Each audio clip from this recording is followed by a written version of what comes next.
Hi friends, my name is Chaitanya Patke and welcome back to my YouTube channel, A Moving Day at Centurion. As we know that unfortunately due to rain, not even a single ball was bowled on the second day. India would be pretty disappointed how they capitulated their last 7 wickets. 327 India just could manage from their overnight score of the first day's play, that was 272 for 3. KG Rabada's bouncer did for KL Rahul, and unfortunately from that moment on there was a bit of a procession.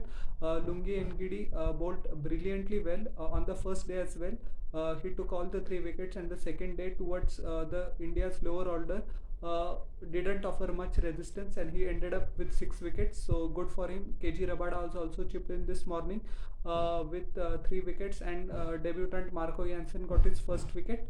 And Team India will be pretty disappointed because of the sort of start they got. Ajinkya Rahane got out of 48. He couldn't capitalize. He couldn't convert it to a 50. So that will be a worrying sign for him as well as Team India. And Rishabh Pant also disappointed. And only Shardul Thakur, only sorry, Jasprit Bumrah was in double figures. He scored 14 runs. Rest of the batsmen didn't even cross double digits. So it is pretty disappointing that India threw away the advantage.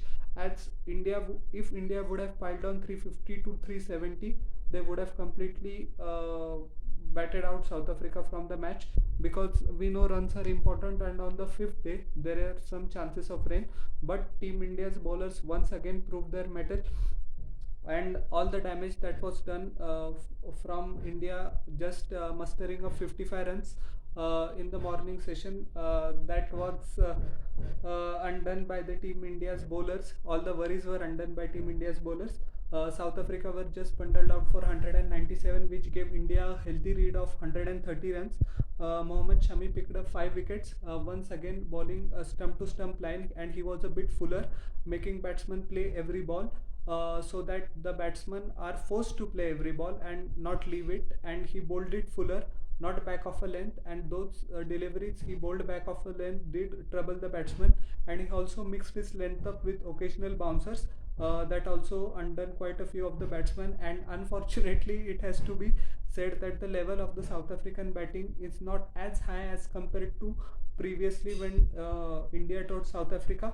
So I won't say that they were sitting ducks, but the Gulf in class is pretty much evident of this South African batting lineup when we compare it to the South African batting of yesteryears or the Indian batting currently. Despite the fact that the Indian middle orders, the senior players, couple of senior players are not in form.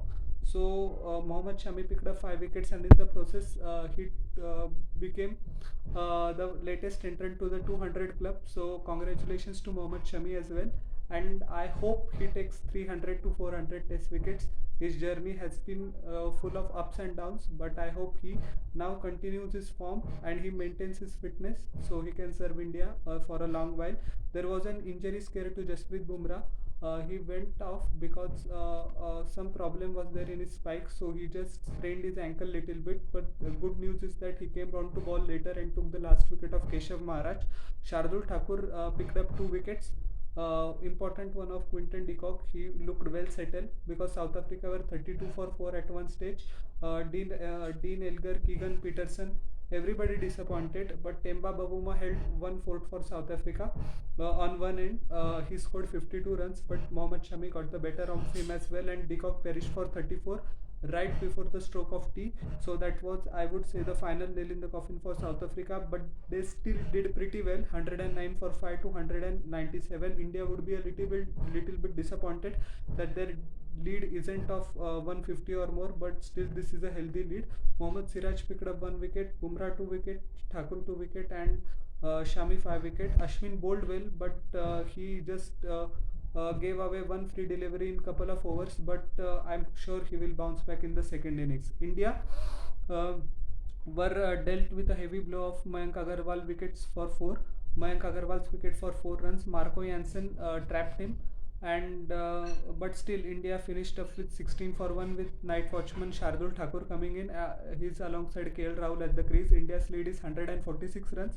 So India are right on top of the match, and I hope the lead, if it goes beyond 300, it is game, set and match India. So just India need to bat out patiently and avoid their downfall which happened in the first innings of the last 7 wickets. So how did you like my analysis? Please tell in the comment section below, and don't forget to like, share and subscribe to my channel and press the bell icon for further notifications. We'll meet in the next video. Till then everyone, bye.